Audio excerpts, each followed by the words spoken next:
This is our 1926-27 Roadster / Touring Cowl. That is the sunset. Welcome to Between the Sharks.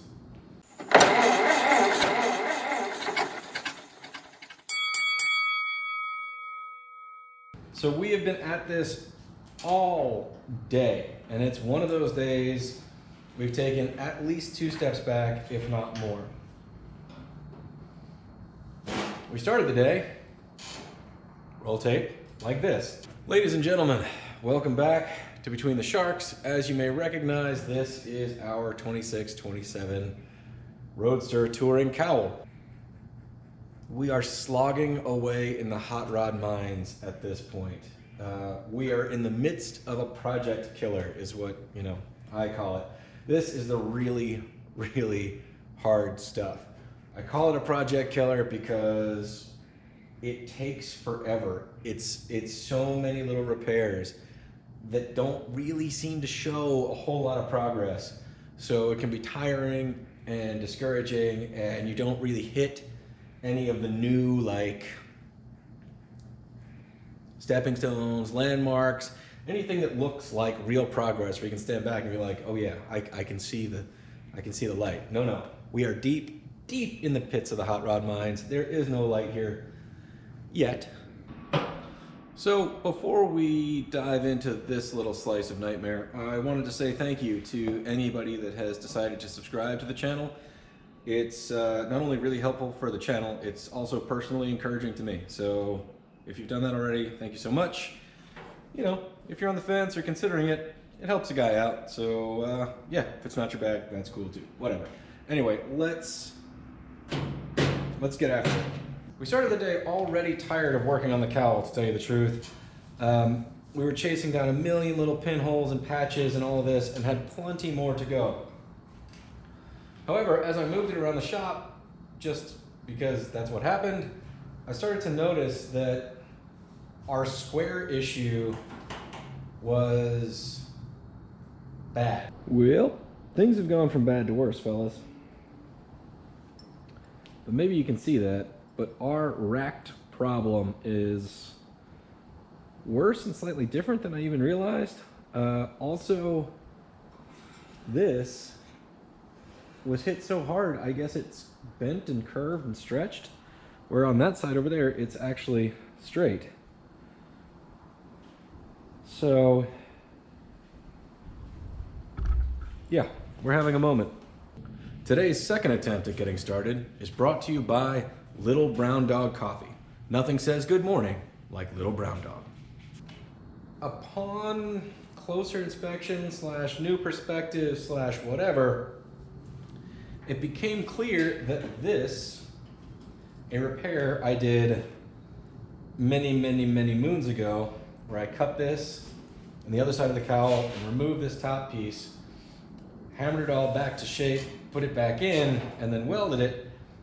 This was exacerbating the racked issue. As the tree limb hit here and bent everything this way, I bent it all back and then welded it back in, thus cementing the relationship of the rest of the cowl in a bent fashion, in a cattywampus arrangement, in a not good, not going to work kind of way. So, after many measurings, cutting out bracing that we had, we are here. Let's take a look. Let's come around this side. Come see. All right, gang. Inside of our cowl, firewall's laying flat on the table for anyone who's disoriented right now. There was also a huge dent in the firewall that I was aware of, but I don't think I quite realized. I don't know if it was an optical illusion or whatever, but I didn't realize how deep it was. So I beat the snot out of it with a sister sledge and a ball peen and just gave it the old what for. All right, that's clearly an issue. That.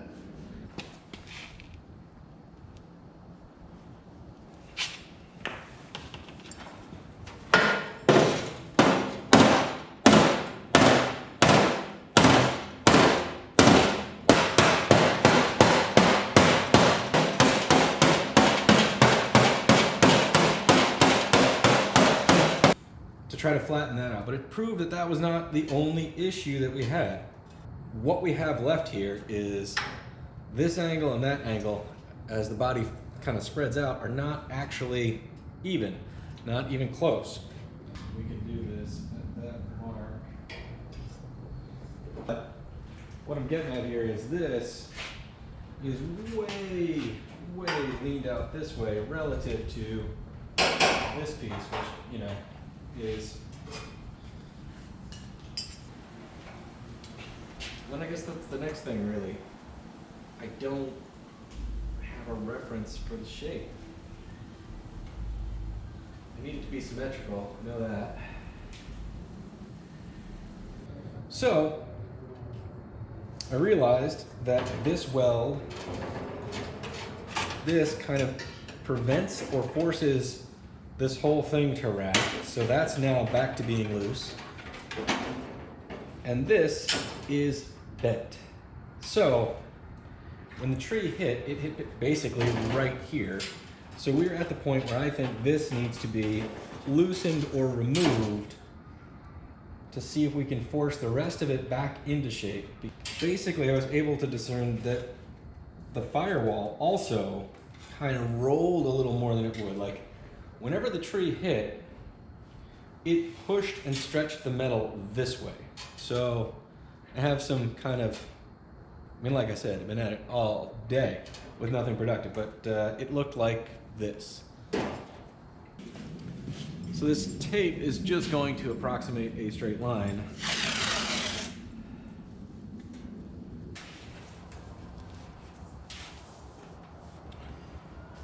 I honestly don't know how to fix this. It is stretched in a weird way, like basically from here to here. I just can't tell if it took the firewall with it. Feels like it had to. When I got it, it was all still riveted together.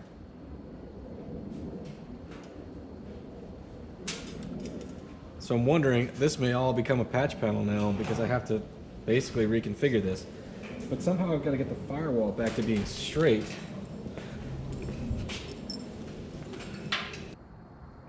So here we are. I've got to get these 2 rivets out.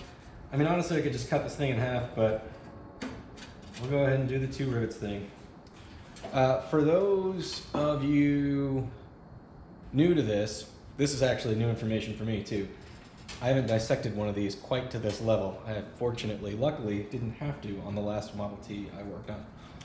But the firewall is a big, solid, you know, robust unit that has braces that run from here to this ring. This brace also attaches to this framing ring, and then the sheet metal was riveted on, and then I guess it came around and just sort of wrapped the existing framing, which these are a part of, this is a part of, so on and so forth. What does that mean? I don't know. What it means is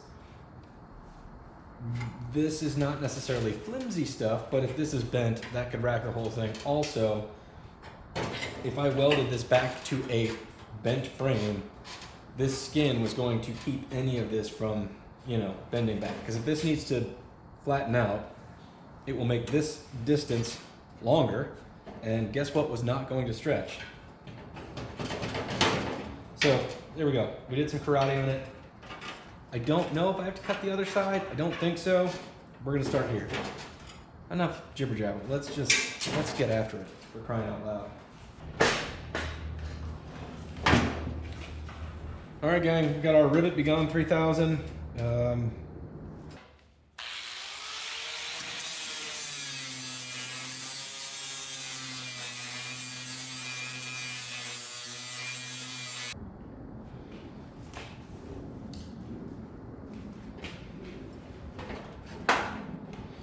All right, let's see if I can pry it loose without bending it anymore.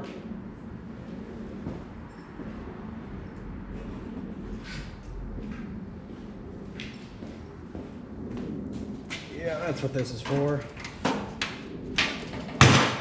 Look at that. Well, it's clearly under tension.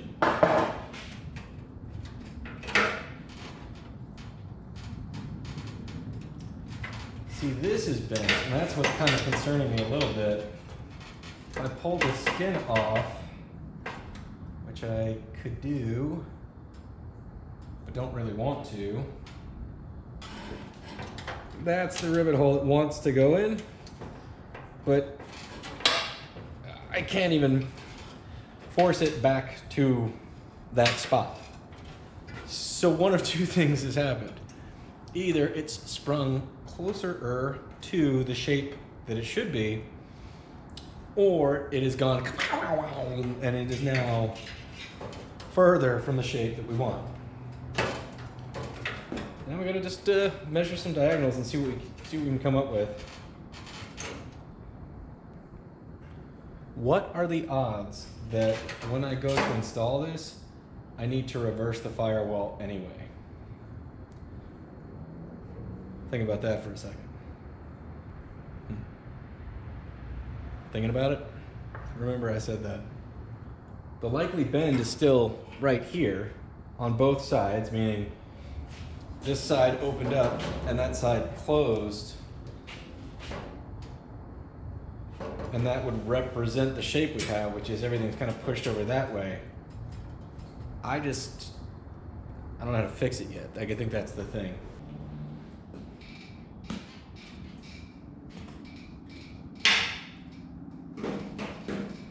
Fellas, I think we're gonna have to leave it here for this episode. I wanted to give an update. In fact, I really just wanted to make progress. That's not the world we're living in. So on the next episode, we gotta figure this out one way or the other. But it's slow motion puzzling in my head. It's tricky. You know what I'm saying? I've had to square up a pretty bad Model A truck body, but they're basically rectangles and the door frame openings really help you out. This is basically an egg shape in the front and then another egg shape in the back, and they're two different oval radiuses or whatever you call it, and it's giving me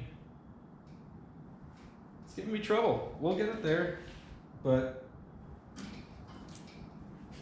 all of it's bent. That's bent.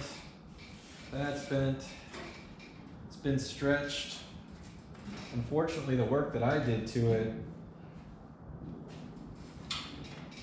probably wasn't helping anything. Basically, I'm looking at it right here. I had this seam welded, but apparently, for as stretched out and everything as it is, it didn't want to be there. But I guess I had the rivet holes lined up. I don't know, guys. I don't know. This is a puzzler. We're gonna keep going. Anyway, thanks for watching Between the Sharks. For those of you that have subscribed, thank you so much. It's